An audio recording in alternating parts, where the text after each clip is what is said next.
walk into the room. It was clear that he was nude, and one of the more shocking things to it was he was wearing a face covering, and he's pleasuring himself.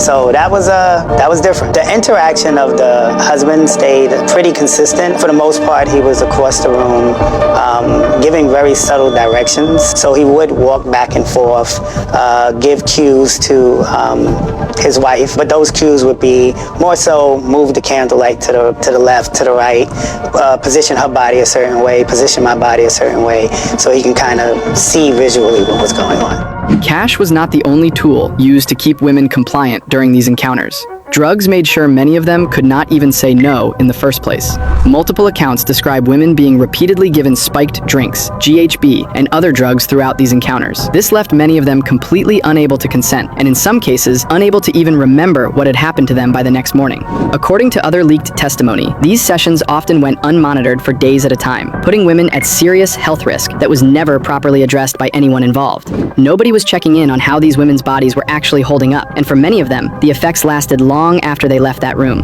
So y'all know, I've come to terms that I don't know who gave me AIDS or HIV, right? So today, I got a message about an interview that I should watch. And this interview happened to include a celebrity man that I was actually with for a few years, and I actually had feelings for this person. And let's just say this interview put a very bad light on this person. And I've dealt with cops over this person due to sexual conduct stuff that I thought was no big deal, so I brushed it off. But the fact that it's coming back to my face and they're telling me stuff about STDs and all this mess, and this man has been with me and everybody else doing the same thing with everybody else, and I don't know how to just brush it off anymore, because it's like, what if, what if this is the person who did this to me and he's living his best life? But hey, you can't have assumptions because it just makes an ass out of you and me. That's what they say. I'll never know, right? But I just don't like seeing stuff like that. I wake up and it ruins my whole day, because I'm like, I don't think about this stuff for that reason, because I don't want to even, I can't do anything about it. I have it now, I'm half blind from it, I'm dealing with it. But if you did this to me and you've been fronting to me about, it's a lot, y'all. I don't know what to do. But I'm not gonna say too much. I'm just gonna let it go. It's just too much that I've been seeing and I'm hearing is giving me, you did this to me. But I can't assume, and I'm gonna leave it there, because it is what it is.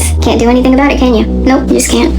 If cash and drugs kept women quiet in the moment, secret recordings made sure they stayed quiet for years afterward. A former assistant testified that phones and iPads were deliberately placed around hotel rooms to record these encounters, with staff specifically assigned to manage and store all of that footage once the night was over. Unsealed federal indictments allege this footage was later used as leverage. According to victims, they were threatened with leaked tapes or ruined careers if they